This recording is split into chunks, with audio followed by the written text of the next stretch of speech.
Now, as usual tonight, we're welcoming a best-selling author to the National Writer Series stage. But we've asked another author, Carrie Noga, to introduce her. We at the National Writer Series selected Carrie to be our author next door in April when she published her first novel, Sparrow Migrations.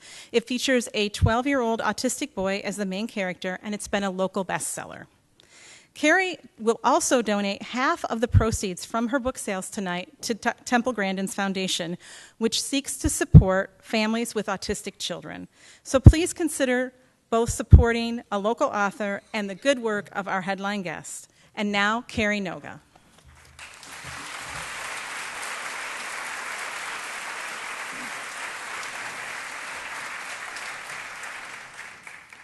Thanks, Jill.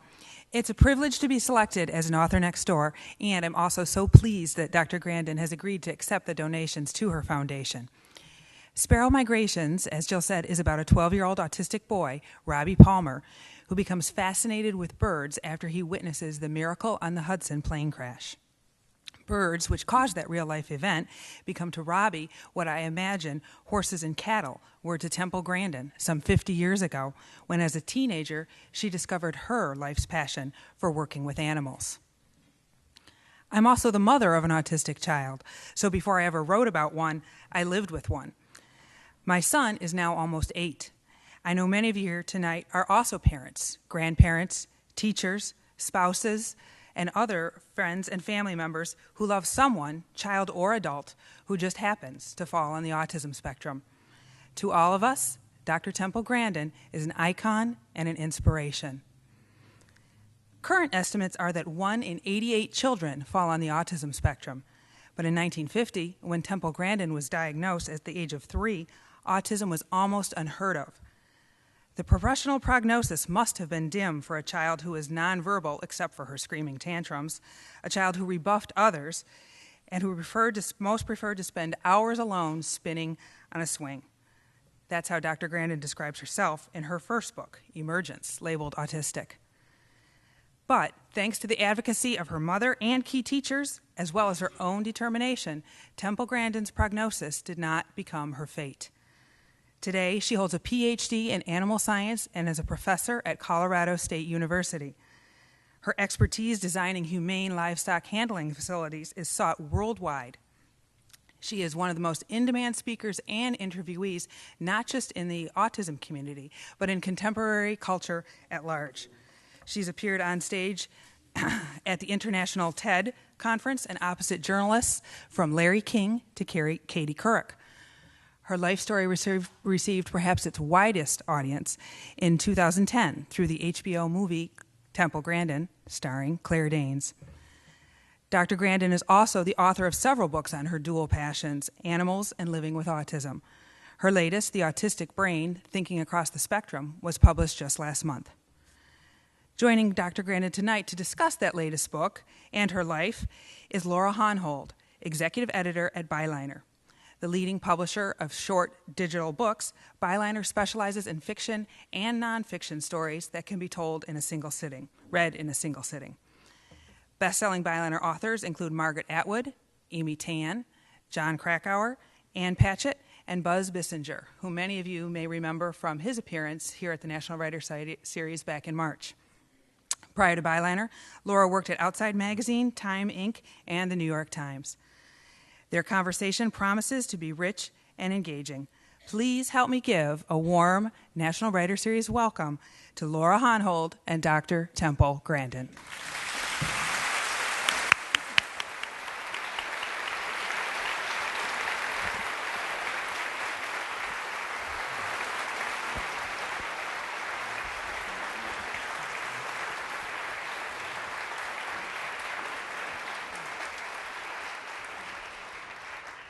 Well, thank you. Hi, everyone, and thanks for coming, and especially thanks to Dr. Grandin. It's an absolute honor to be here with you. It's great to be here. And first I want to congratulate you on the new book, which is wonderful, and we'll talk about it in a little while. I first want to point out what might be something a little too obvious even to mention, but the idea that Temple Grandin is on a book tour, the woman who thinks in pictures. This is your 10th book, so you're quite prolific for being so visual. And so I want to start out by asking you, how did you come to write these books? Well, when I did my very first book, Thinking in Pictures, one of the big problems I had was organization. You see, when you think in pictures, it's associative thinking. Okay, I want to give you an idea of how associative thinking works. Give me a keyword that's not something common like dog or house. Give me a creative keyword, and I'll tell you how associative thinking works. And so I have to take a lot of precautions against rambling. What I do right now, especially when I write scientific stuff, and if you want to see some of my stuff I've written without any editing, you can go on Grandin.com and read my Livestock stuff. Check it out later. Yeah. Okay, rocket.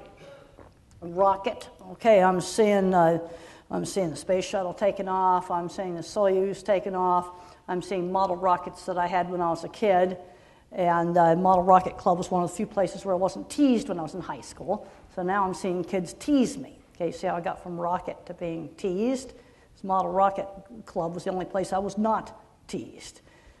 Now I'm seeing other activities that I did in high school where I was not teased, like riding horses and electronics lab. So rocket brings good pictures to you. Yeah, that's good memories because I was an Estes model rocketeer, and those were good times. Sure. Chickens. Chickens. I'm seeing a KFC store. I just got back to Thailand. I do animal welfare work for McDonald's, and I was training 60 people from the Asia Pacific region on how to audit chicken slaughter plant, beef slaughter plant, pork slaughter plant for animal welfare. So I'm seeing that. Now I'm getting scenes from Thailand, seeing the hotel we were staying at, different places we went to. Are you seeing what Carrie ate for dinner tonight? Yes, I'm seeing this like chocolate raspberry thing, and I see it first, and then I taste it. My memory's visually indexed. So even if you ask me about a smell, I see the thing that makes the smell before I smell it. So you see the picture, and That's then you're right. Back in time, and then maybe you're smelling it and then hearing I can smell it. Yeah, but the picture always comes up first. Yeah. Now, because you're so visual, you know how we often have words that are stuck in our heads and we can't get rid of them? Do you have that problem sometimes with pictures? Well, a lot of times I have songs I just keep on, singing over again. I have to say I really, really liked the astronaut video, the astronauts singing Space Oddity in Space. Colonel Tom, Major Tom, the ground control. So now I'm hearing that song, and I can get songs that just kind of keep going sometimes in my head. But not some, it's not like you have this. Sometimes you just can't get the chicken picture in your head. Bless you. Excuse me. Sorry. I always have some pictures, something in my head. What I'm seeing right now is this weird front entrance for the Marriott in Atlanta. I was just there, and it looks like a giant UFO, black UFO, landed on their place where you drive the cars in. I'm seeing that right now. Yeah. And you said you dreamt about it. Yes, I dreamt about a flying saucer that landed, and then I walked underneath it. Yeah. So do you, not that you would know how your dreams compare to other people's, but do you feel like you have very, very vivid dreams? Yeah, and they're all in full color, and they tend to be mainly visual. I do have sound and other things, but the pictures come first. I remember reading in one of your books, I think, that because you're so visual, you don't like horror movies. Is that true? Well, it depends on what kind of horror movie it is. I mean, I'll go look at Alien or something like that, but I don't like watching movies that show graphic cruelty because I do not want that garbage on my hard drive because I can't get it off.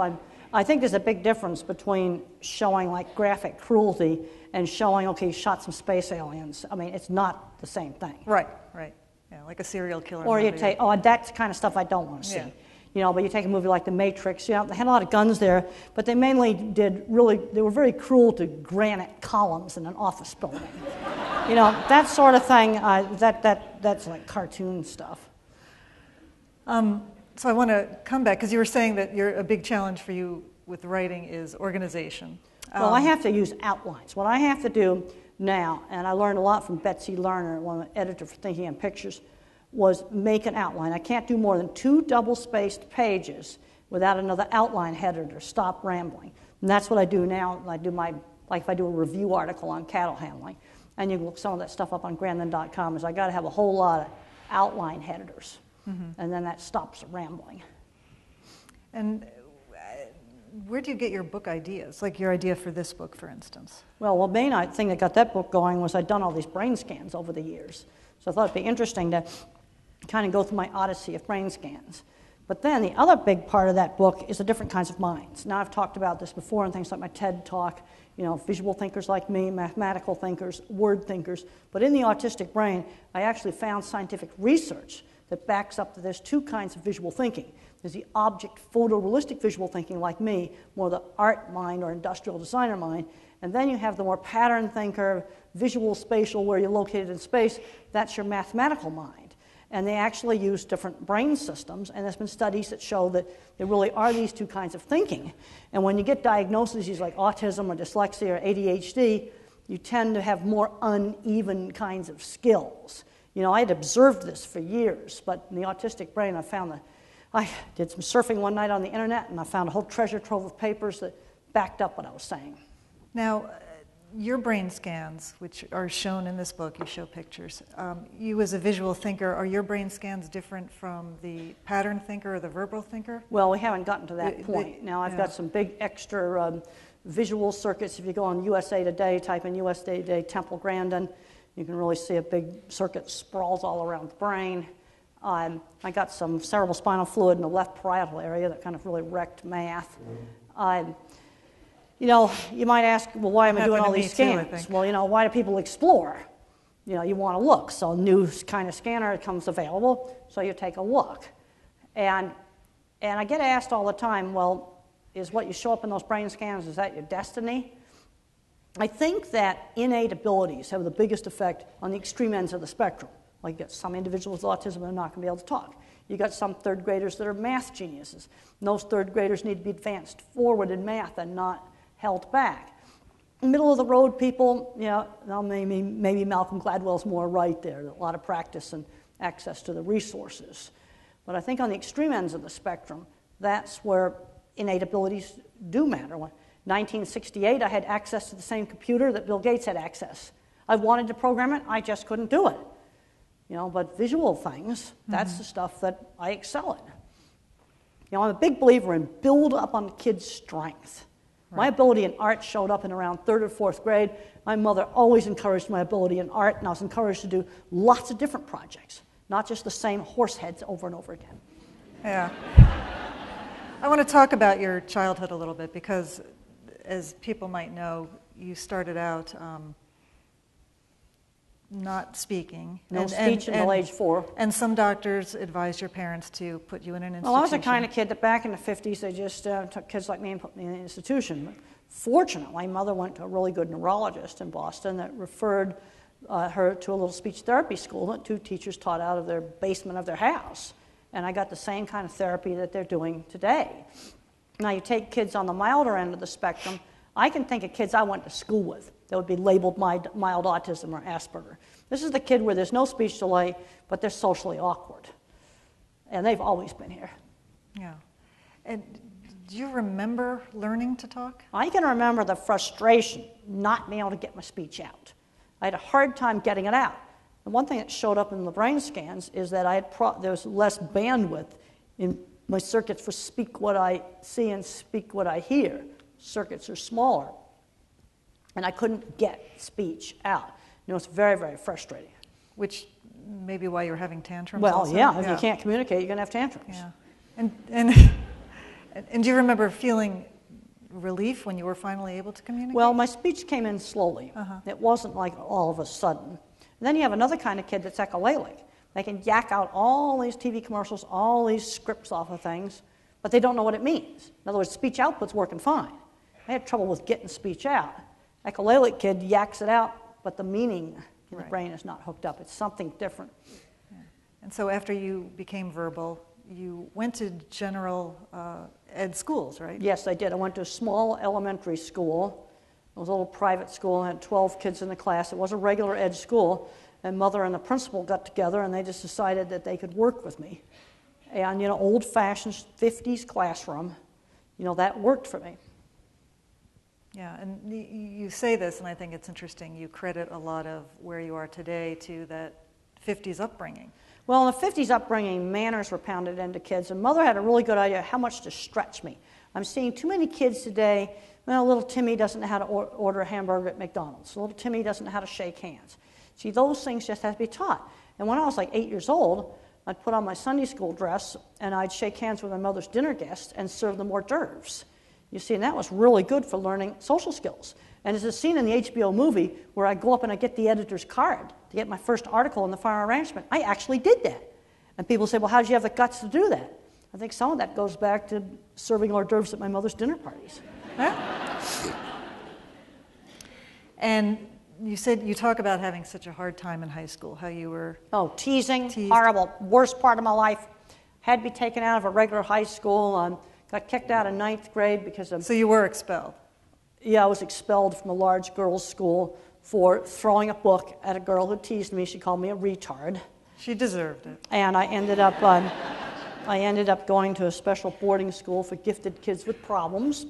And for the first 2 years I was there, they didn't make me do much studying, but boy, did I learn how to work. I took care of the horse barn. In fact, Mother had me working even before I went to the school. When I was 13, she had me doing a little sewing job 2 afternoons a week.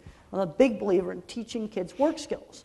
So for the first 2 years at the boarding school, I didn't do any work. But one place where they drew a line in the sand, I wasn't allowed to become a recluse in my room. I had to come to meals, had to come to classes even though I didn't study. And when I didn't want to go to Friday night movie night, they gave me the choice I could be the projectionist. I was going to go, and I could either be the projectionist or just sit in the seats, but not going was not going to be an option. See, I was given a choice, right? But staying in my room was not going to be one of the choices. Yeah, and you say that your 2 hardest subjects were algebra? Oh, algebra is like totally impossible. One of the big mistakes made in my math education is we didn't go to geometry. That was a gigantic mistake, because I'm seeing a number of individuals that fail algebra and they can do geometry and trig and sometimes even calculus. And so I recommend that if you have a kid that's terrible in algebra, just jump to geometry, see if he can do geometry. And that wasn't done with me. Yeah. Now, I had a terrible time with like physics word problems because I have problems holding one piece of information in my head while I manipulate another piece of information. Yeah. And so how did I do my design stuff? Well, I had to design hydraulic equipment. Oh, there's tables. There's whole books full of tables, and I had them.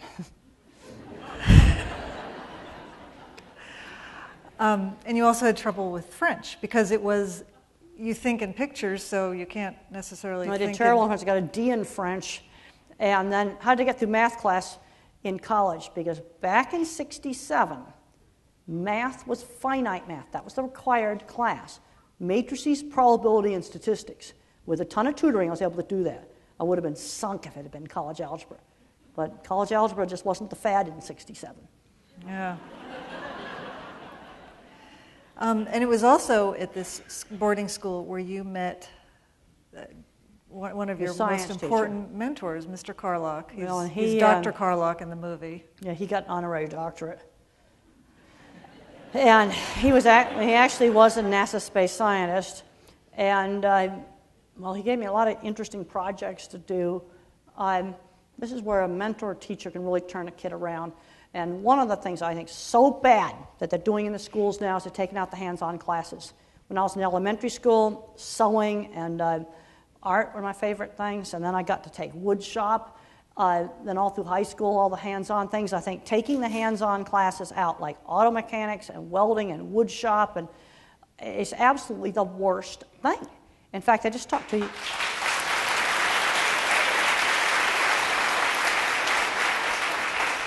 I talked to a young man on the airplane just today that he installs plastic injection molding equipment, and he says one of the classes he really liked in school was, he took 3 different classes of auto shop and welding and a design invention course, and then he got into a good career in the plastics industry. Yeah, and more schools are getting rid of those classes. And I think that's a huge mistake, because right now we have a shortage of diesel mechanics, auto mechanics, certified welders, a lot of these very skilled hands-on trades. And I loved that kind of stuff.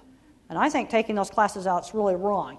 And I think also those classes teach practical problem solving. They teach a resourcefulness. If you mess up a project, how do you fix your project? Right. And at school, you also were responsible for taking care of the horses, right? Yeah, I cleaned 8 horse stalls every day. I put the horses in and out of the barn. I fed the horses. I was very proud of the fact that I basically was managing the horse barn. And that was something I just gravitated towards, and the school let me do it. And I was learning work skills. I'm seeing too many kids today in the diagnosis not learning any work skills. And then when I see a lot of the people on the spectrum that are my age, that succeeded, well, they had paper routes when they were kids. Mm-hmm. And I think we need to start teaching work skills at around 12 or 13. And since the paper routes are gone, well, they could walk some dogs for the neighbors. They could be a tour guide at a local museum. They could help an old lady, 2 times a week buy her groceries. Kids need to learn some discipline of work skills. Right. And that's something, I think it's one of the reasons why at my boarding school they let me clean so many horse stalls. Because I wasn't doing much studying, but boy, I did learn how to work. And it was also when you were a teenager that you started visiting your aunt's farm, which was also, that was really, truly life-changing for you. Well, that's right. And originally I was afraid to go to my aunt's ranch when I had the opportunity at age 15. And Mother gave me a choice. I could go for a week, and if I didn't like it, I could come back, or I could go for all summer. Not going wasn't going to be an option. She gave me a choice. It's just like the thing with the movie night. I could either sit in the seats or I could be a projectionist. But I wasn't going to not go. And it was there that you developed an affinity for the cattle. Well, I got really interested in the cattle squeeze chute because I noticed when cattle went in the cattle squeeze chute to get vaccinated that sometimes the cattle just relaxed. So I went and tried out the squeeze chute, and the pressure helped calm me down. And I was super nervous, and I got into puberty, horrible, horrible anxiety attacks. That's now controlled with a low dose of antidepressant medication. And in my book, Thinking in Pictures, I got a chapter called Believer in Biochemistry. And that's where I talk about my experiences with antidepressants.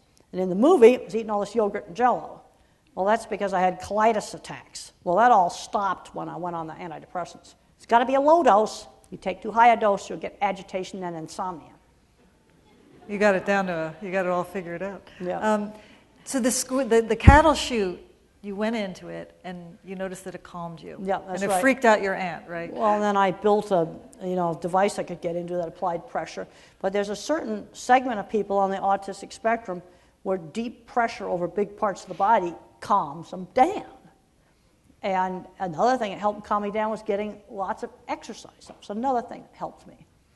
Yeah, and you went on to develop your squeeze box. That's right. I developed a squeezing thing I could get into, and that helped calm me down.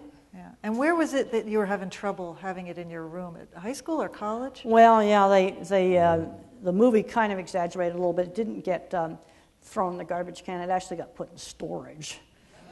And people thought that was really weird. See, people back then did not understand the sensory issues. And one of the areas where I think research is really needed, people with autism spectrum, but also with some of the other labels, is sensory issues. Problems with things like sound sensitivity, problems with seeing flicker of fluorescent lights. I still can't stand scratchy clothing. It's like sandpaper against my skin. And sensory oversensitivities can vary from a nuisance to being very debilitating. And if there's one thing I think really they need to be doing research on, it's on that. And the problem is you can't diagnose it just based on autism. Because if you have 20 people with autism, maybe only 2 of them have a problem with fluorescent lights. So if you want to do research on it, you've got to pick out the people that just have problems with fluorescent lights. And some kids that are dyslexic have trouble with fluorescent lights, and they say they see the print jiggle on the page. And sometimes that can be helped by using different colored paper and different pale pastel tinted glasses. Yeah, that's so interesting. You write about it, and I think Thinking in Pictures, how just changing the color of paper could help someone who's having trouble reading. Well, I've had students that tan paper helped them. Another student was helped with lavender paper. You've got to pick out the color that works for you. So your sensitivity to what's around you, that was a huge influence in your work then with Livestock. Well, when I first started doing work with livestock, I noticed that cattle would stop if they would refuse to go through a chute. They saw a shadow. They saw a chain hanging down. They saw a reflection. They saw a car parked next to the facility. You know, little distractions that we tend to not notice scared the cattle. And I was one of the first people to notice that, and people looked at me like I was crazy. But you see, that seeing visual detail. Most people don't see it. And, 40 years later, I still got to, show slides to my students of a chain hanging down in a chute. Say, well, take that chain out of there, because people don't see it. I have to train them to see it. In my book on humane livestock handling, I've got checklists of all the different distractions they need to look for. I get asked all the time, do the cattle know they're going to get slaughtered? I found they behave exactly the same way at the slaughterhouse as they do in the veterinary chute. And if you remove the distractions, then they'll walk right up the chute in the slaughterhouse. Believe you me, they did not want to go in there at all. You'd never get them in there. Yeah, because people were really, if not mishandling the cattle, truly not getting them, not figuring out what they needed and that they need to move in circular motions. Well, you see, cattle like to go back to where they come from. And another advantage of, if you have a curved crowding pen, is they come around the bend, they think they're going back to where they come from. And then getting all the distractions out of there is so important. I'm still amazed at how I can go into a plant and with a portable light to light up something that's too dark, or I cover something up with cardboard so they don't see people walking by, or I move a light to get rid of a reflection. It still kind of blows my mind how well that works. I call it, my lights and cardboard trick. Yeah. I'm amazed. Here's my bill. Well, but you got to know where to put the light and where to put the cardboard. That's the thing. Wow. Well, there's a very well-known New Yorker art profile of you by Oliver Sacks, yes. Which then became the title of his book, taken from a phrase that you used to refer to yourself, an anthropologist on Mars. And tell us what you mean by that. Well, I don't pick up subtle social cues, just the very subtle things. I didn't even know that people sort of had all these little secret eye signals until I read about them in a book. Today these books are available, but when I was young, they just weren't available. And one of the things that you didn't pick up on is the whole notion of romantic love. Is that correct? Well, I don't know. I still, one time I was on a flight recently, and I was in the window seat, and this couple was really having a great time in the other two seats, and they were looking in each other's eyes, and there was some kind of electricity going on there, and I'm like an anthropologist studying that. I was reading the newspaper, but I was not totally reading the newspaper. Yeah, what you said, he was like Romeo and Juliet. What's the big deal? I was like, yeah, I don't get it. Well, I can remember when I was in high school, I had a roommate, and she just had a crush on the Beatles. And I can remember when the Beatles first came on the Ed Sullivan Show, and she was rolling around on the floor squealing, and I'm going, yeah, I think Ringo's cute, but I'm not going to roll around on the floor. So when you were in high school, who were you idolizing? Well, I was very interested in the space program. I just worshipped the astronauts. That was the kind of stuff that interested me. In fact, Mr. Carlock, my science teacher, had worked for NASA on spacesuit design. So that also added, another added area of interest there. So he was an engineer for NASA? He was a designer. And, he'd worked for one of the companies working on spacesuits prior to coming to my school. And you went to college very close to your boarding school. Yeah, what happened is I hadn't done much studying, and then in the last year I kind of pulled up my grades, and Mother and the headmaster at Hampshire Country School got together with Clifford Coles and Frank DePietro over at Franklin Pierce College, and I they arranged it so I could come in on probation. And I came in and I got good grades. By this, I took school seriously. I did not miss classes. I got up in the morning, went to classes. I remember Mother telling me, remember, each class is the cost of an expensive theater ticket. And I never forgot that. And not only did you finish college, you went to Arizona State University. Went to Arizona State, got my master's at Arizona State. And you did research work there. Started working with cattle then? Well, and then I had, my advisor didn't really like the idea of all this cattle shoot stuff. And in the movie, they changed the thesis to mooing. See, the vocalization research I did later. But one of the reasons they had to change it is because the people that are still alive you can't depict. Well, originally I was going to do my thesis on was different kinds of cattle chutes and how that affected cattle handling. And so my advisor had said, oh, no, you can't do cattle chutes, that's not academic. So I had to get a new advisor, and he was Foster Burton over at the construction department, and Michael Nielsen from the industrial design department.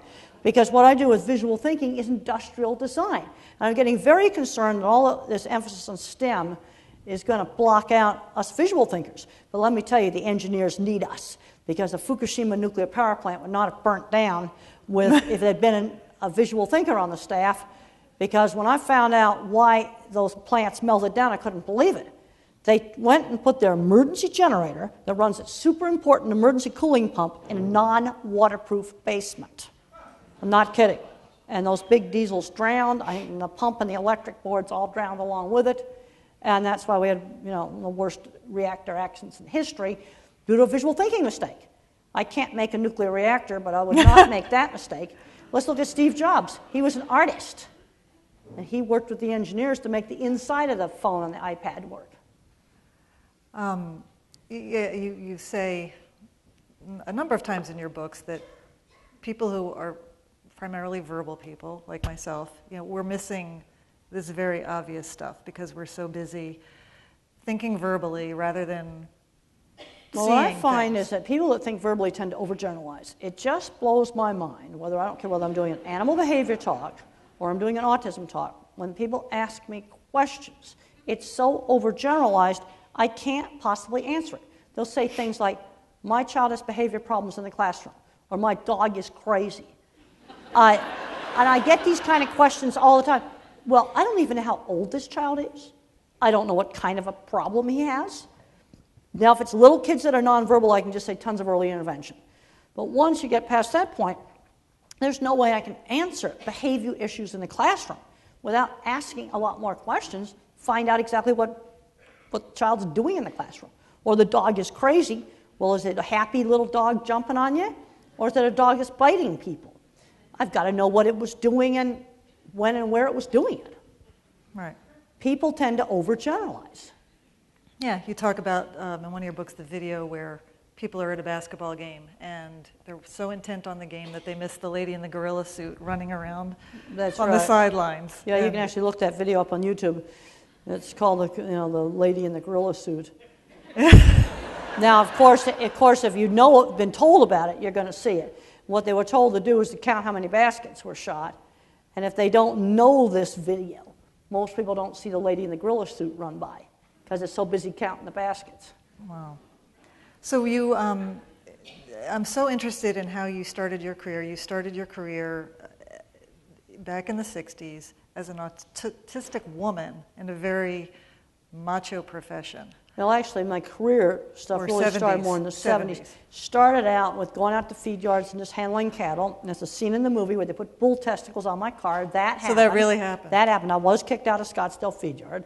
Now, it's the real name of the feed yard, and we could use the real name because it was torn down like 30 years ago. And then it shows me going up to the farm arrangement editor and getting his card. I actually did that. So I started out one little article in the farm arrangement at a time. Then I got a press pass, which enabled me to get into big national meetings when they came to Phoenix. Meetings with expensive $600, $500 registration fees. I realized the value of that press card. So then I would go up to the editor of a national magazine and ask to do articles. And then I started out one little project at a time. I worked for a while at a feedlot construction company. And there's a scene in the movie where my boss slams down the deodorant and says, "You stink, use it." That actually happened. The secretaries did buy me better clothes, to get me cleaned up. And things started out very slowly, one thing at a time.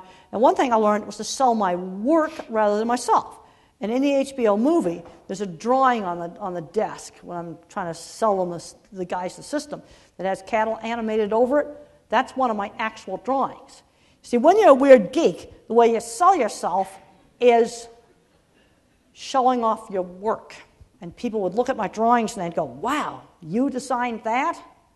Then I got respect. You sell your work rather than yourself.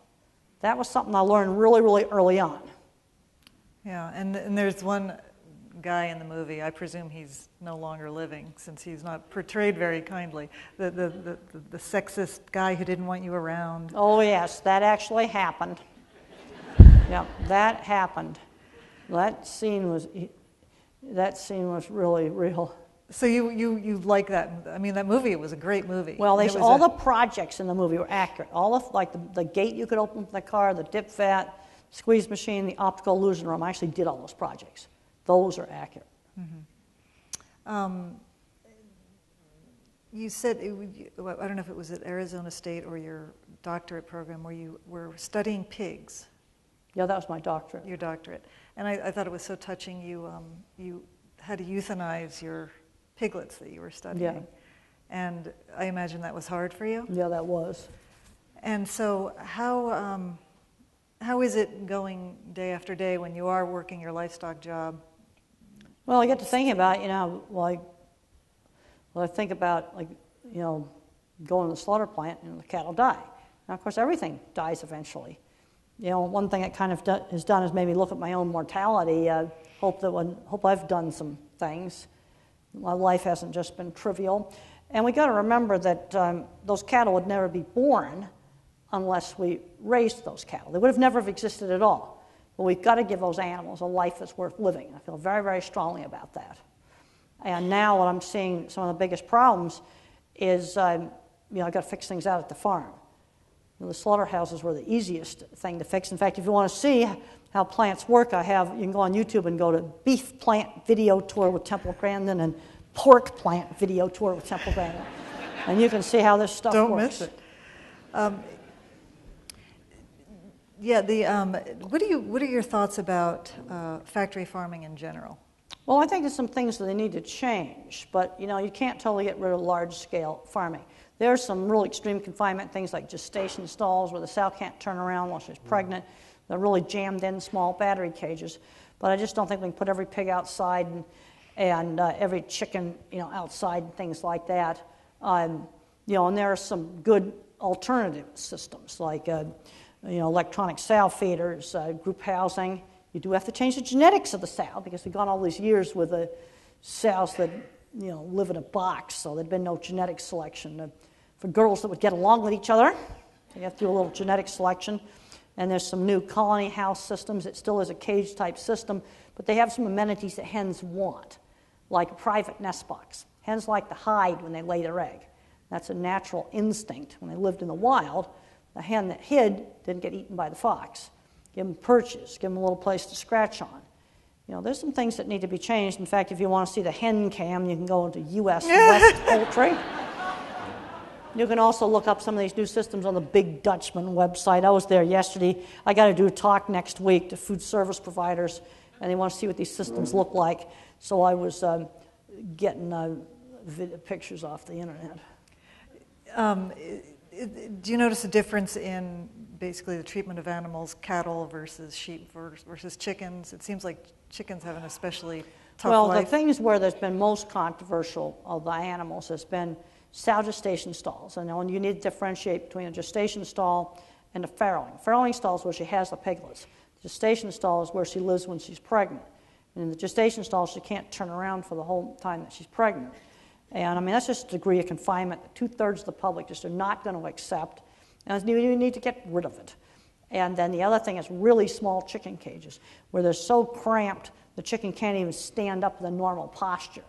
In the new colony house, a chicken can walk with its normal posture like that. They'll line up and wait their turn for the private nest box. And it's still an intensive system, but I'm going to call it decent apartment living for chickens. And what I can see happening is the industry is going to kind of morph into two segments. You're going to have a large-scale commercial, an improved large-scale commercial, and then you're going to have your various specialty markets, outdoor chickens and things like that.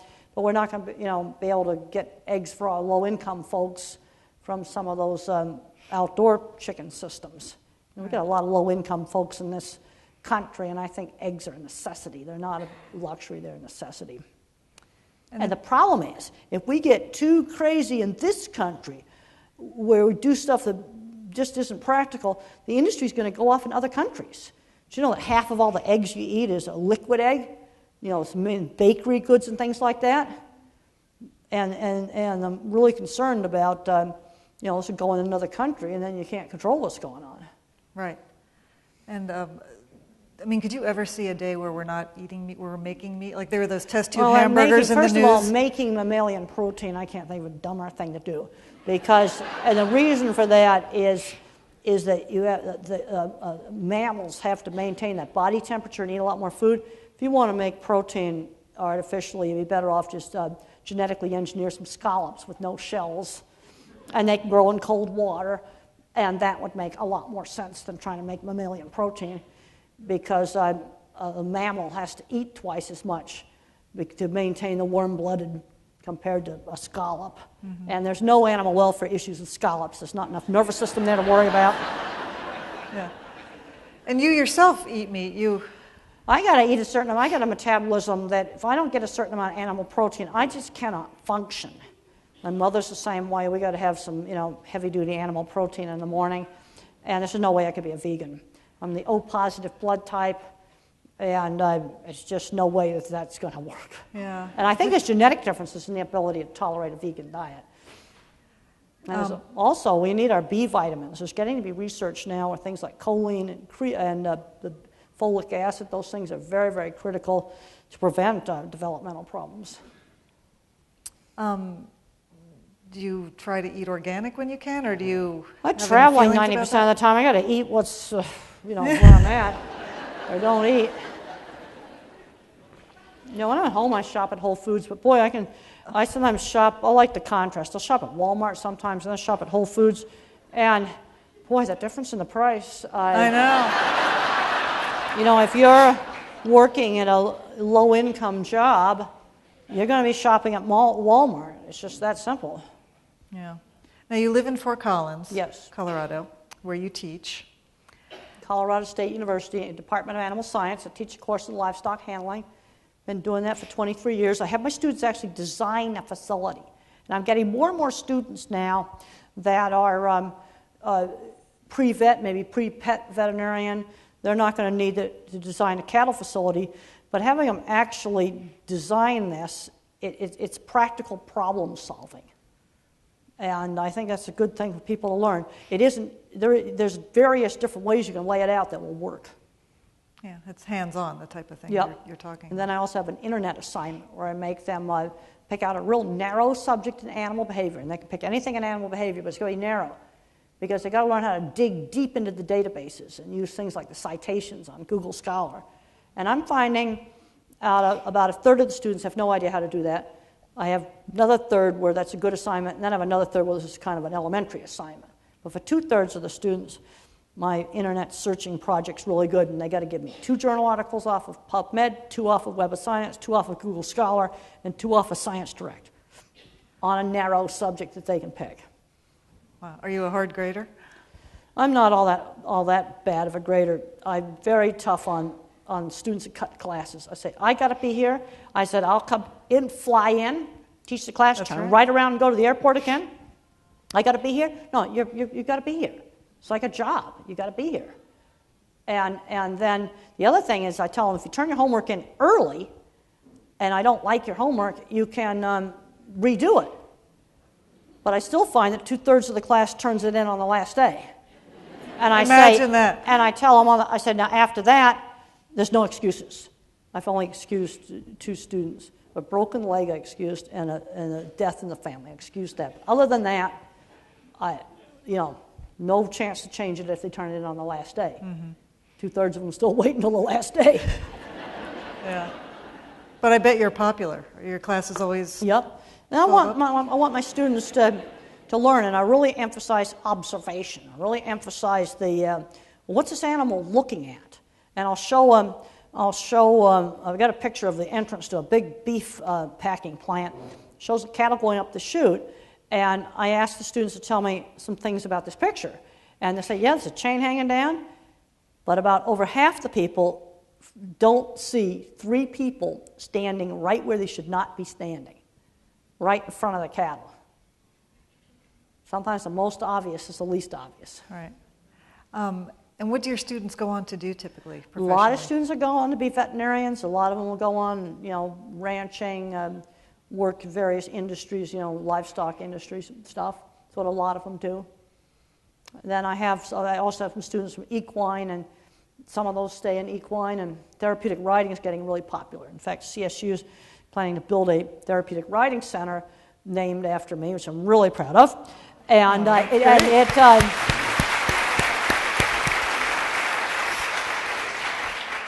it needs some donations. You can contact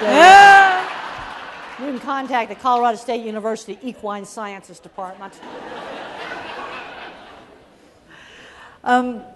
There's something you talk about, I think it's in Thinking in Pictures, that I think is so interesting. You say genius is an abnormality, and you cite a study from the University of Iowa that found 80% of creative writers have had mood disorders at some point. That's right, and then there's some other... All you writers out there. Simon Baron-Cohen found that people on the autism spectrum have more relatives in technical careers. The thing is, these diagnostic things are a continuum. Diagnosis is not precise. I mean, parents will say, well, is my kid PDD, NOS, or is he autistic, or is he Asperger's? You know what? These things are not precise, and they've been changing them over the years. Got a whole chapter in the autistic brain just on how they change the diagnosis. It's not precise, and people get locked into these labels. And I get concerned, especially with kids on the milder end of the spectrum, kind of getting so much into these labels that they aren't getting pushed enough to do things like working, learning how to shake hands, learning how to just do stuff. You got to stretch these kids. And Mother had a really good sense of how do you stretch them. You can't just chuck them into surprises. Surprises cause panic, but you got to stretch. Like she wasn't going to let me not go to the ranch. I had a choice, 2 weeks or all summer. Not going was not going to be one of the choices. Yeah, and I've had other parents say, well, my kid didn't want to go to sleepaway camp. And then he went and he loved it. You got to stretch them. And I'm seeing too many of them not getting stretched. Autism is such a big spectrum. I think it's difficult for educators to shift gears from the nonverbal population up to a mild Asperger that should be working for Silicon Valley. And half the people in Silicon Valley have got some degree of Asperger's. Oh, yeah. I mean, just... look up stuff on YouTube. The heads of these big Silicon Valley companies, I think Steve Jobs was on the spectrum, but I will not name the live ones. You can look them up and find their videos on YouTube and decide for yourself. Well, yeah, I mean, that's so interesting because you think about so many creative people in history and who likely were on the spectrum. Einstein had no language till age 3. What would happen to little Albert in today's school system? How many drugs would little Albert get on? What happened to little Steve Jobs? A weird loner who brought snakes to school and turned them loose, had no friends. And the thing that saved him when he was teased in high school was going to a new high school, which was the Cupertino High School, where Apple's located. And he got in with the local teenage kids computer club. And this is why I'm a big advocate of getting kids that are kind of quirky and different into things with shared interests. It could be Boy Scouts, Girl Scouts, agriculture programs, art programs, the school play, school newspaper, band. These are the things that can really keep some of these kids going, get them into those shared interest things, because that's where their friends are going to be. I wanted to ask you about friends. What was it like for you growing up with friends versus, and how you developed? When I was a youngster, actually, I had a good childhood because, kids, I did lots of projects. We'd go build tree houses together and stuff like that. But when I got into high school, girls weren't interested in those sort of things. And that's where I really got into trouble. And then when I went to boarding school, had those kind of interests again. But I wasn't interested in the normal, girls' high school stuff. Teenage years, worst part of my life. I'm seeing too many kids when they're teenagers getting tortured. And I think some of these kids, you got to pull them out of school. But that doesn't mean they become a recluse at home. If you pull them out of school, let them finish up online, but they need to get working. Well, that's what you say. If you were left to do what you wanted to do when you were 4 years old, you'd still be sifting sand somewhere. Well, that's exactly right. And I had to have table manners. Like if I spun my fork around, Mother didn't scream no. She'd say, put it back on the plate. If I reached across and tried to grab this book, she would say, ask for it to be passed. In other words, instead of screaming no, she'd give the instruction. If I grabbed the merchandise in the store, she said, you can only touch the things you're going to buy, put it back. She'd give the instruction, not scream no. Yeah. And do you think, I think probably parenting is so different today anyway, but do you think maybe parents of autistic children are less comfortable disciplining their children and teaching them these things? We're not stretching them enough, because I'm seeing too many kids come to me at meetings, they do not know how to shake hands, but you've got to demonstrate that to them, how much pressure you do, just exactly how you do it. Kids that grab me in really inappropriate ways at meetings, I didn't do stuff like that because I was taught not to. You see, and this gets back to the 50s way that kids were brought up. All kids were taught table manners, and it was taught in a much more structured kind of way. Mm-hmm. Well, I think you could say that about any kids today. They're, but I think it hurts the kind of Asperger kid or ADHD kids, the kids that are kind of different, the kids with a label, more than it hurts the normal kids to not be taught those things in a formal way. Yeah. Can animals have autism? Well, you can get situations where an animal's in a very deprived environment will start doing repetitive behavior that looks similar to autism. But that's caused by putting it in an environment that just doesn't give enough stimulation. There are some mouse models for autism that seem to react to some drugs and stuff in a similar way. The one thing where I don't think there's an animal model for is schizophrenia. That I think that's the price we pay for language. But other things like depression, anxiety, that's the same in animals. Obsessive-compulsive disorder is the same in animals. And and it responds to the same medications. Yeah, and because of animals in captivity that might develop this stress, you're focusing now more on your livestock work toward humane treatment of animals as opposed to the livestock engineering of the systems. Is that correct? Well, I'm still doing engineering stuff, but when I first started out, I thought that I could fix everything with equipment. I believed that in the 70s. Then I started training employees, and then I have managers untrain them. Then I got to where I'm training managers. Now I spend a lot of time with people like McDonald's, because a big buyer like that's in a position, using their economic buying power, to really bring about changes. I've always said, heat softens steel, and then I can bend it into pretty grill work. There's been some really disgusting undercover videos that are out there, really awful stuff going on. And some of the activist groups will imply that everybody treats animals like that. Well, that's like saying everybody's a drunk driver. Okay, you could go out and get horrible pictures of car accidents. Well, that doesn't mean that everybody's a drunk driver. There's awful pictures out there beating up dairy cows and beating up pigs. Well, that's sort of the animal equivalent to drunken driving. I mean, most places are not doing that. And animal handling's gotten a whole lot better. Boy, I can remember the bad old days in the meat plants, broken equipment, they never fixed anything. And then in 1999, I worked on the McDonald's audits, and I saw more change. Now the USDA's got a website showing how many plant suspensions they got. But if that website had been around 20 years ago, it would have had 10 times more bad stuff on it than it's got now. See, this is something that people don't realize, some of the improvements that have taken place. You write about one horrifying plant you went to, a kosher Well, that was terrible. slaughterhouse. That was back in the early 90s. That was absolutely awful. And I was hired to rip out a system where they were hanging live cattle up by their ankle. It was absolutely awful. Yeah, and it was in Alabama, and I was hired to tear that out and change it. And yeah. it was a dreadful plant. But you you wound up not charging them, or was that a different plant? That was the one in the 80s. There was one in the 80s where I didn't even charge them. That was another horrible place that they did that. And then a lot of the places I didn't get paid, but I really should have gotten paid. I wanted to just get it changed. But you do. And the one in Alabama, I made several free visits to.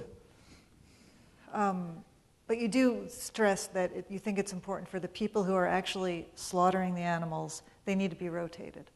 Yeah, so and they don't get desensitized. people are working in a system that bad, they totally get desensitized, just totally.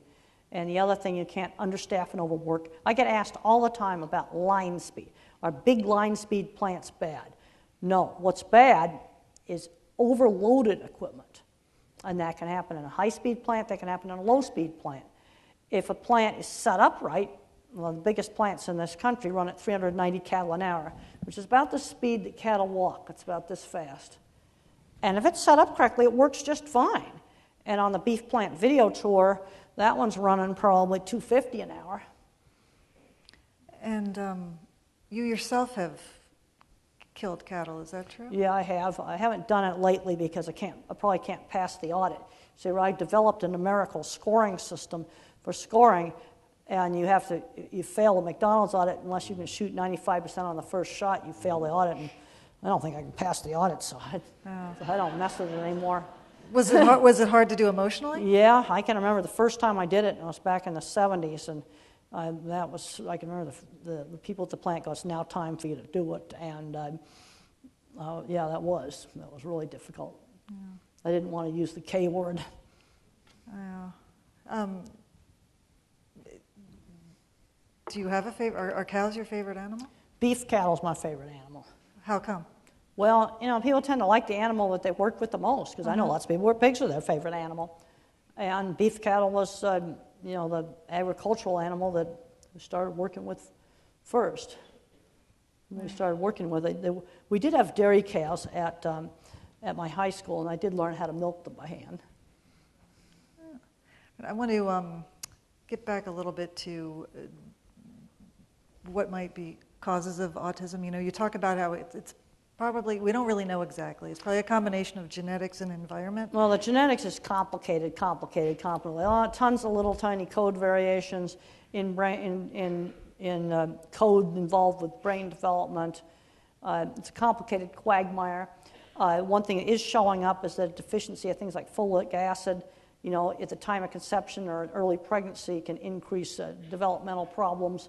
There's also concerns about some environmental contaminants interacting with susceptible genetics.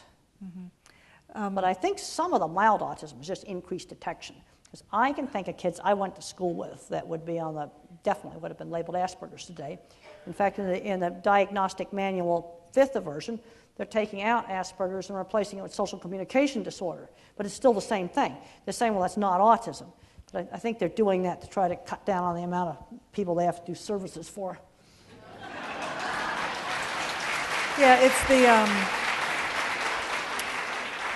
it just came out last month, the Diagnostic and Statistical Manual of Mental Disorders, and that's been very controversial.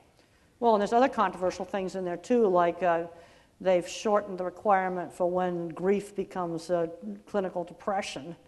The ADHD is widened. It's gotten to where maybe 30% of all people would have a DSM diagnosis. And see, one of the problems they got in the schools today, that in order to get any services, you have to have a diagnosis. And I get worried on some of these really mild kids, them getting held back. And, it's difficult for schools to kind of just do the informal stuff. Like, okay, this little kid's really good in math. Well, let's let him take a Udacity class online in the 3rd grade. And I talked to a teacher today in the airport, and this really upset me. And she said that she'd let a 1st grader go into her 3rd grade, and she got chewed out by the principal. I said, if that 3rd grader can do 6th grade math, he can do it. Just bring the 6th grade math book into the 1st grade classroom and let him do it. Don't hold him back. We got a shortage right now of software engineers. One of the reasons we got a shortage of software engineers is we hold back these little math kids, and then they spin off their wheels and turn into a behavior problem because you made them do boring stuff over and over again. I was not one of the little math kids. I was one of the little art kids. And that was really encouraged because the field that I do with the cattle, that's actually really a field called industrial design. Mm-hmm. You have engineers working on design stuff, and then you have industrial designers. And what I do is basically industrial design. And do you still create art for pleasure, to draw or paint? Well, I haven't been. I've been, just all I can do to keep up with all the stuff I'm doing and still work with my graduate students. Yeah.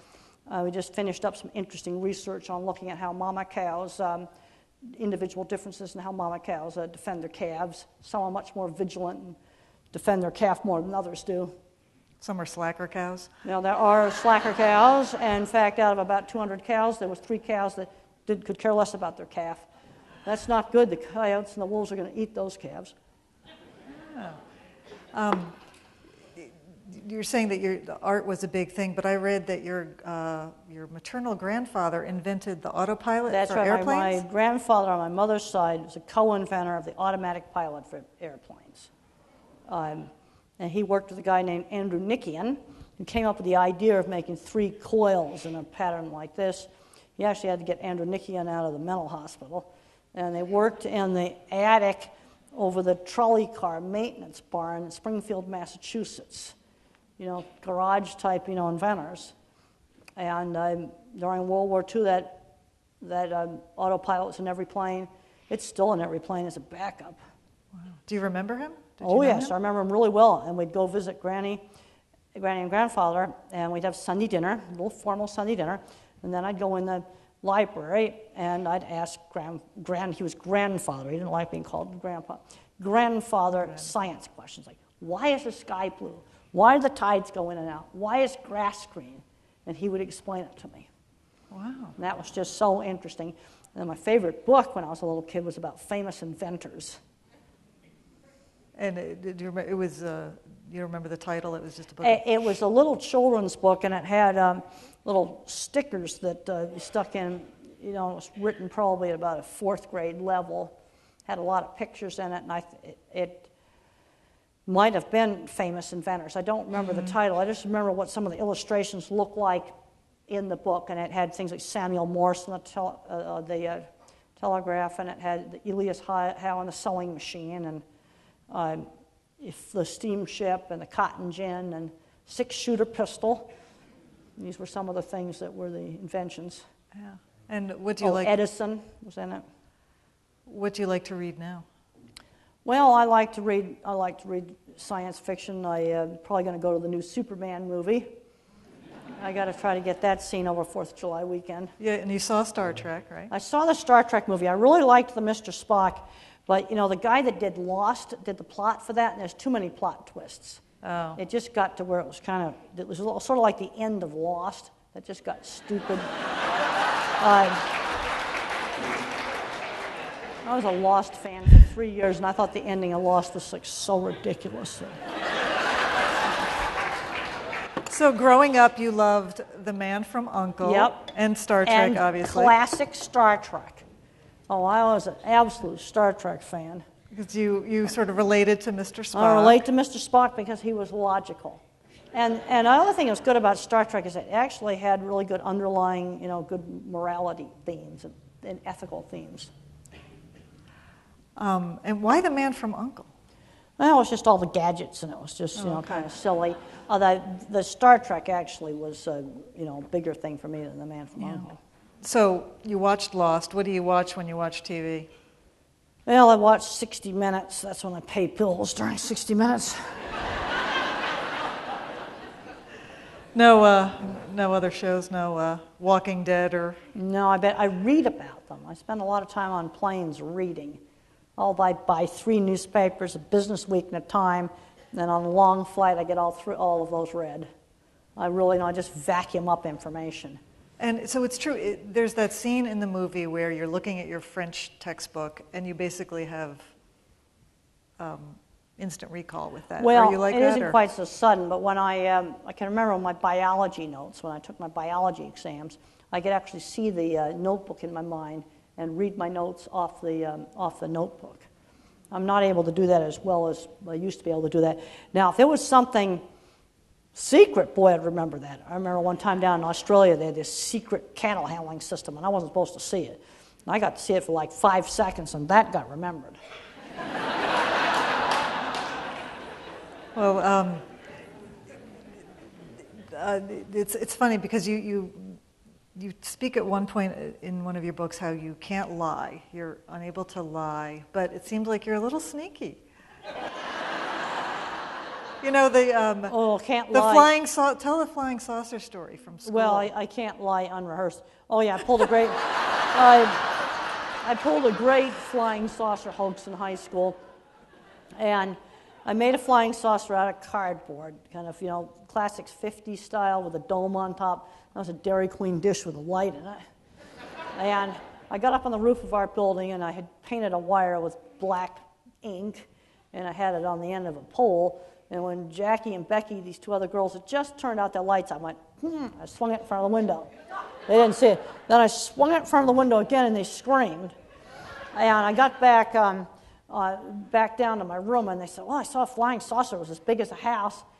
And the thing that was really good is that a week after I pulled this stunt, There was a flying saucer sighting in about 50 miles from where my school was.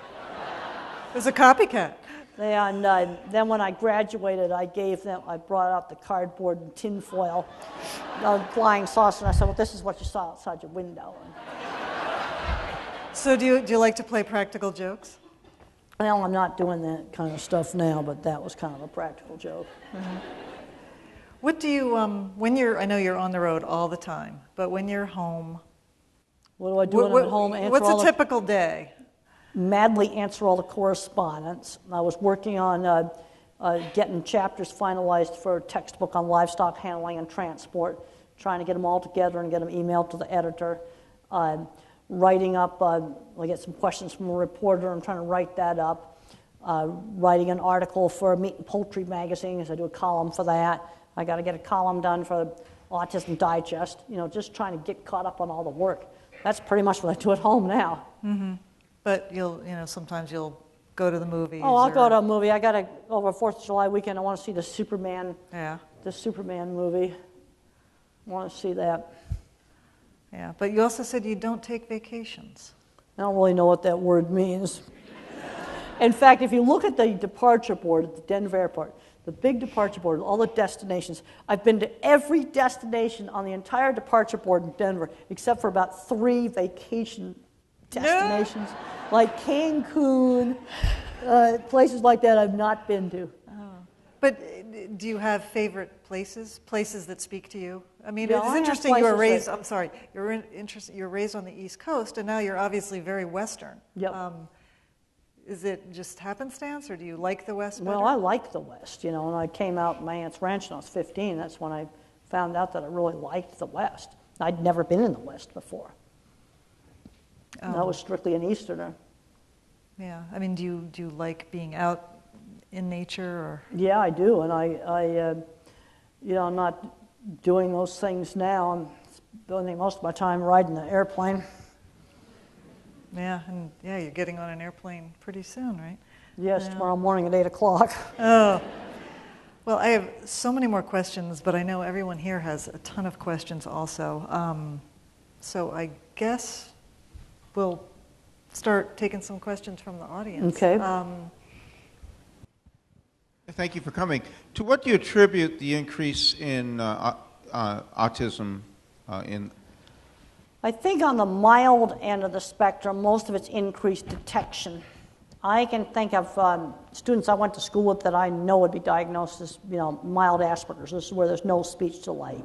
I think there is some severe autism that actually has increased some. But on the mild end of the spectrum, I think most of it's increased detection. Also, some intellectual impairments are now getting reclassified for autism because you get more services.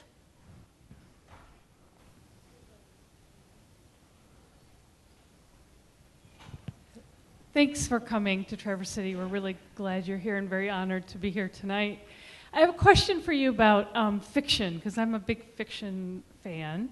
Have you ever read a fiction book that really captured how you think autistic people process information, that maybe someone like me who really likes to read fiction instead of Well, there's a book about the dog in the nighttime. Now, that doesn't capture my thinking. That's more of the pattern thinking, kind of person with autism rather than the visual thinker like me.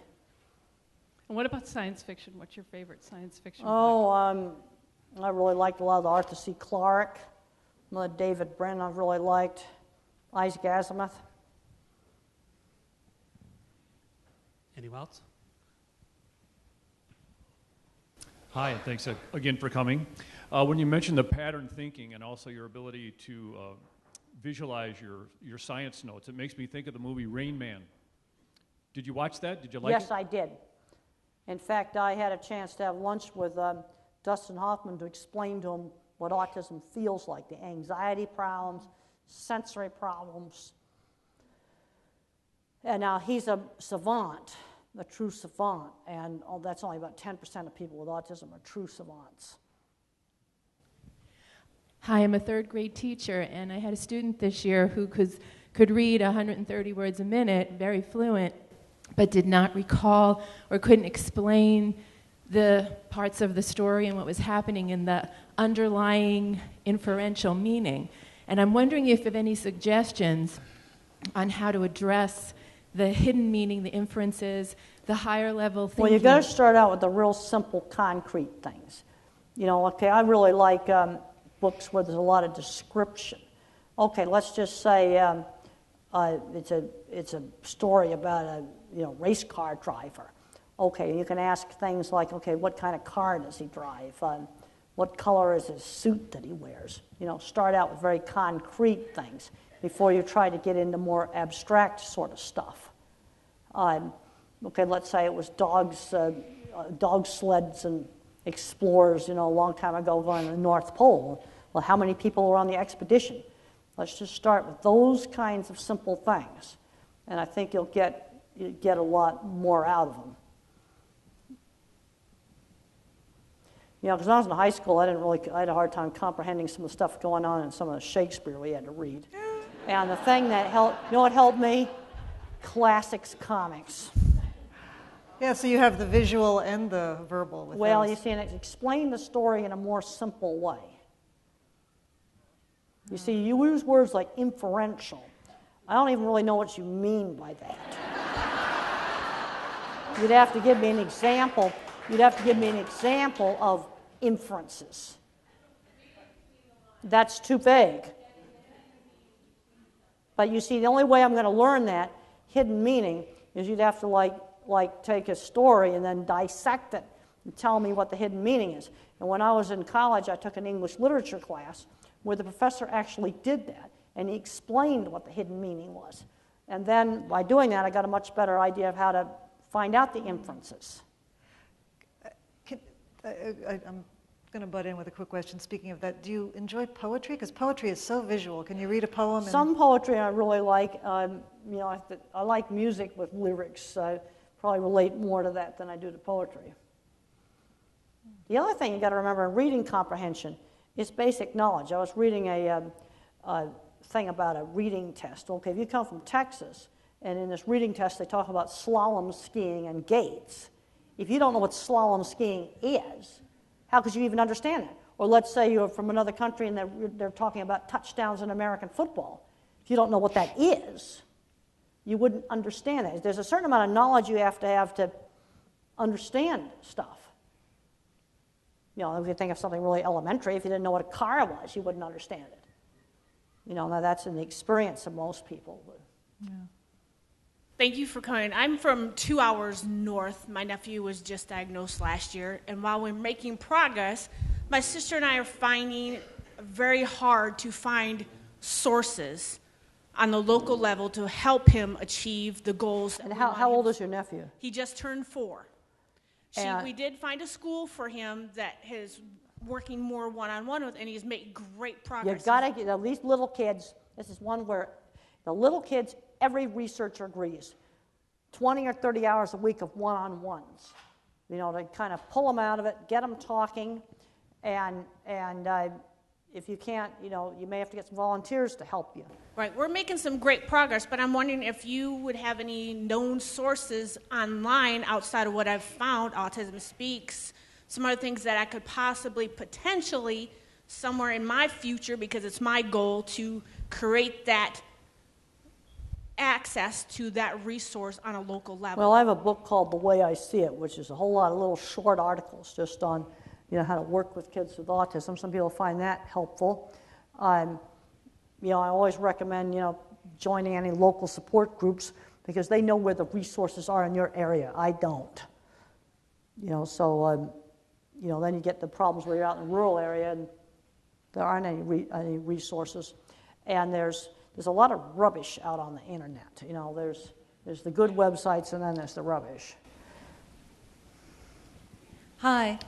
I have a question for you. On NPR today, they had a story that down in Australia, they've done a study that shows that pigs that were fed genetically modified corn could be more susceptible to stomach problems, larger uteruses, this sort of thing. And it made me realize in listening to you tonight, do you have you ever looked at what GMO food might do both to animals, and then when you think of the well, you effect got to make on sure the autism? GMO thing isn't combined with some other chemical or something that might be on it, because things like plasticizers and water bottles, if you're early pregnancy, it'd be a good idea not to drink out of those because they act as hormones, and I doubt the GMOs did that. I'm going to guess that there's other contaminants you can get in feed and stuff that act like hormones that could do bad things to the reproductive system. Dr. Grandin, I ran a program for a couple of years for kids on the spectrum, and it was a combination between hippotherapy and equine-assisted learning. And I can't really explain what we saw, but we had the kids on the horses. We weren't necessarily teaching them how to ride, but while they were riding, they seemed more able to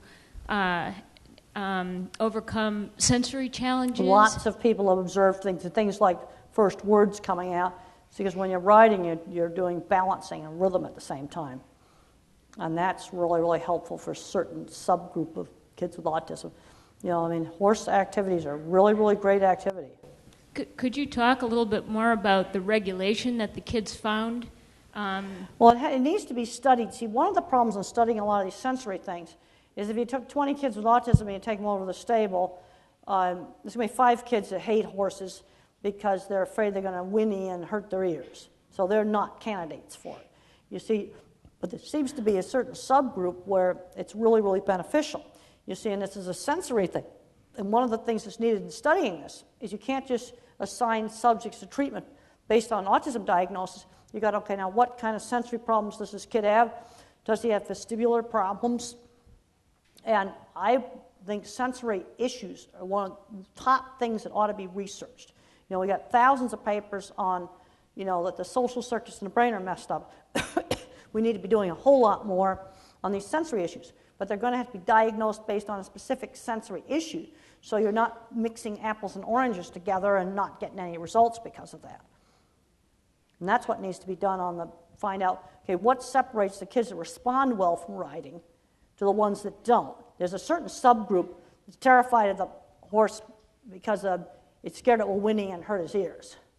And they're not candidates. And then there's sort of like 3 kinds of kids. Instant best buddies, warm up to it and it's really good, and then another segment where it's not appropriate. We've found the same thing with dogs. Hi, can you hear me? Okay. I have a question about animal behavior. I live out in the country, about a half hour from here, and one of my neighbors started with his son a 4-H project with some Scotland Highland cows. Okay. And they're just gorgeous to look at, and went over and visited with them. And then one day out of the blue, late at night especially, and I'm maybe a quarter mile away, heard terrible crying sounds, and they were hitting the fence, and I really wasn't sure what to do, what was going on. And after a few days of this, I talked to one of my neighbors that lives closer and found out that they had taken some of the calves away, and the moms were really upset. Moms were not happy when they took the calves away, that's right. But what surprised me was the reason they did it then, because they were still, getting milk from the moms. How old were the calves? Well, I wondered if it was too soon, because I don't know how old the calves were. I can't say don't know too either, soon was. But what I was told is that they did that instead of, they didn't want the bull getting the calves pregnant because they were maybe close. Well, if the calves are, the bull, if the calves get old enough, they can be a problem with them. So I wonder, why didn't they just separate the bull from them and let them stay with the moms? Well, there's a point where you do need to wean them. You see, another thing you could do is try weaning them along fence line. That works for some kinds of animals. For bison, that doesn't work. They tear the fence down. Yeah. And then if you wean them by separation, total separation, then you want to get them totally away from each other where they don't hear each other. You kind of either want to do it where you wean them along a fence line and they can get nose-to-nose contact, or you take the calves totally away. Also, it's a lot less stressful for the calves if the mamas are taken away somewhere else and you leave the calves on the home pasture, so they don't get the stress of going to a new place on top of the stress of being weaned. I have ADHD, and... You said you have what? ADHD. Oh, okay. And what is the spectrum looking on that right now? Well, there's a lot of confusion between mild Asperger's, autism, and ADHD. They're mixed up all the time. There is some genetic crossover. Don't get hung up on these labels. You know, another thing, I almost want to answer one other thing about the increased amount of these labels. I think the lack of exercise, the lack of omega-3s in the diet isn't helping things. I'd rather hear about where do you have a problem? You said you have ADHD. What is it? I've had it since I was 4 years old. I mean, I have it like, you know, the hyperactivity. I have it, you know. You don't look very hyper right now.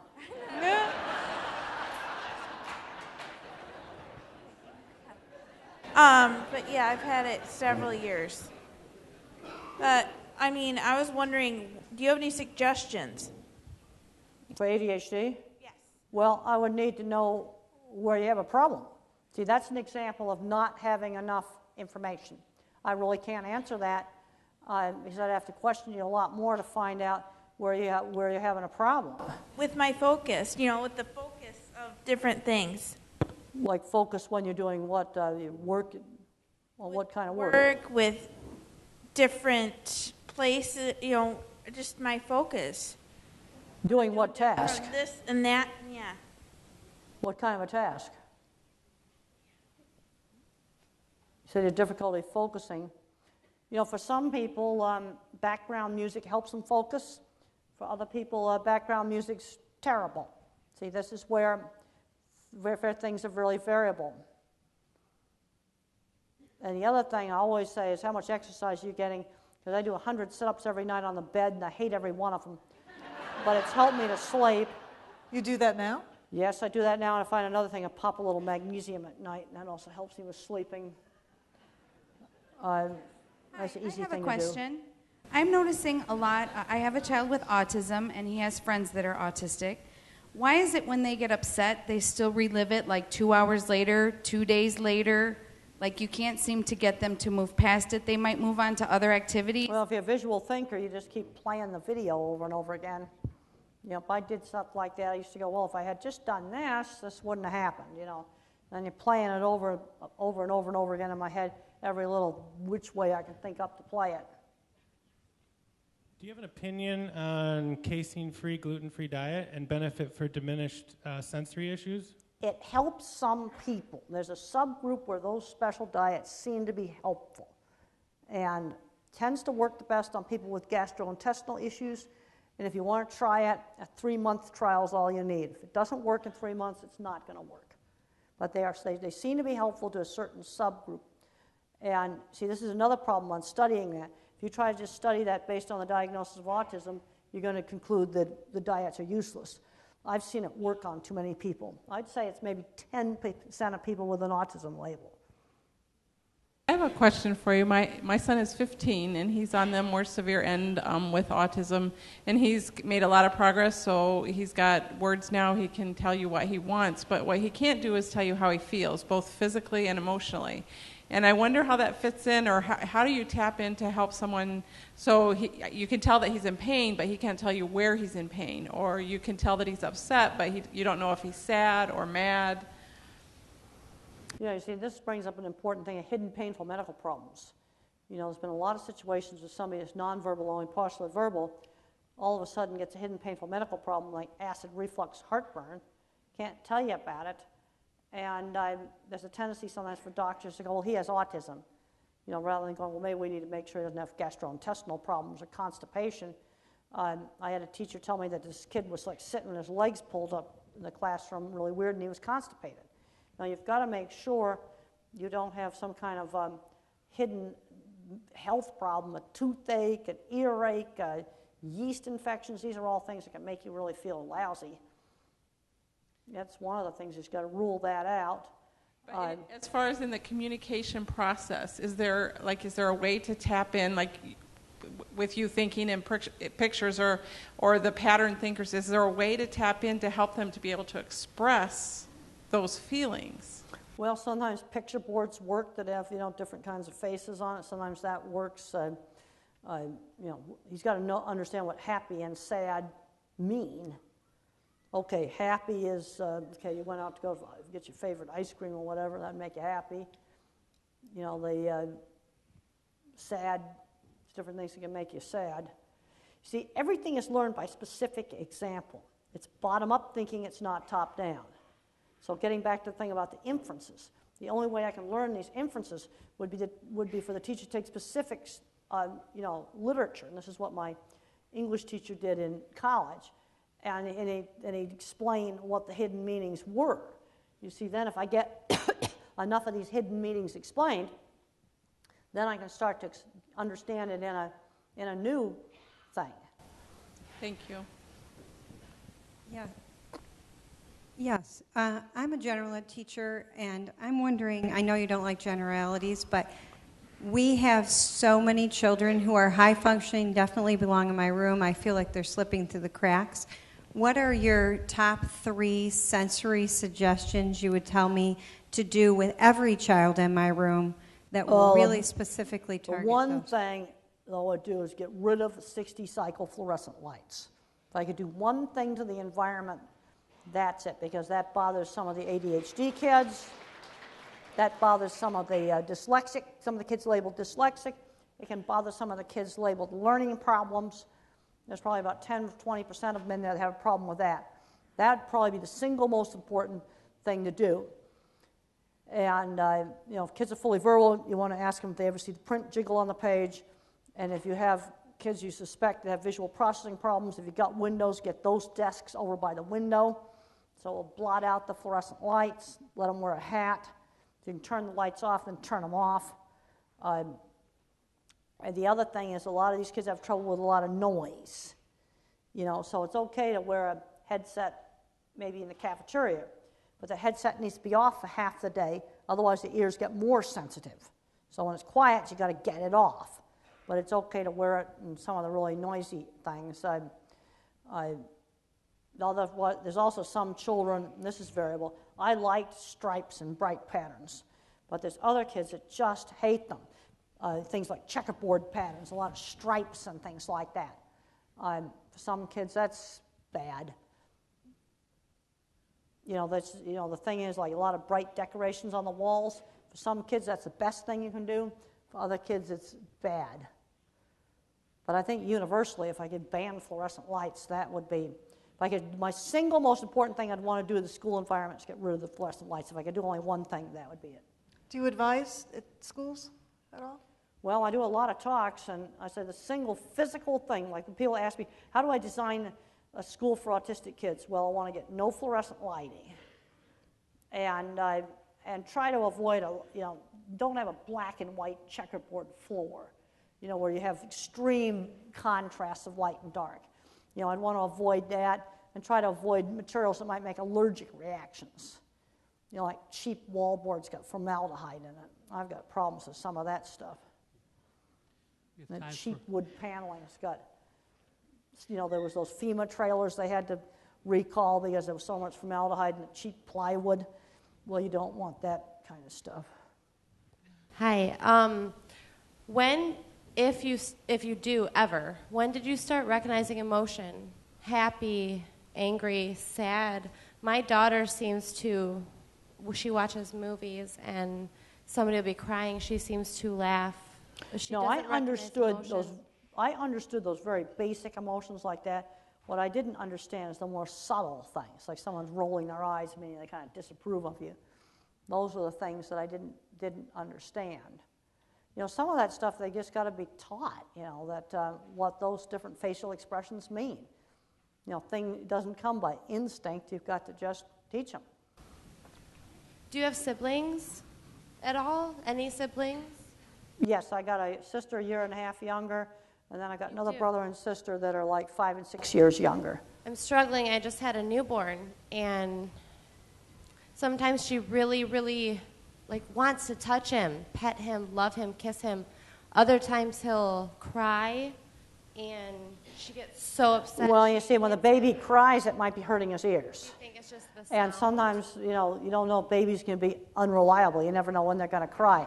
It's just like the horse whinnying. There's some individuals that can't stand the horse whinnying. Do you think it's the sound, though? It's the sound of the crying. Yeah, it is sound sensitivity. And when the baby cries, it hurts his ears. How did you go through that? I mean, I didn't like it when babies cried, but the kind of sound that bothered me the most were real sudden sounds, like a school bell going off. One of the things you can do to help desensitize some of these things is if, let's say it's a school bell, for example, we'll come in after hours where the kid can turn it on. Where if the kid initiates it, then maybe wear headphones when you first do it, and then gradually make it louder and louder. Another way to maybe desensitize the baby crying is put it on an audio tape, and he can turn it on, and then you can gradually desensitize. But things are better tolerated when the person on the spectrum can initiate that sound. Well, Temple Grandin, we can't thank you enough. This was wonderful.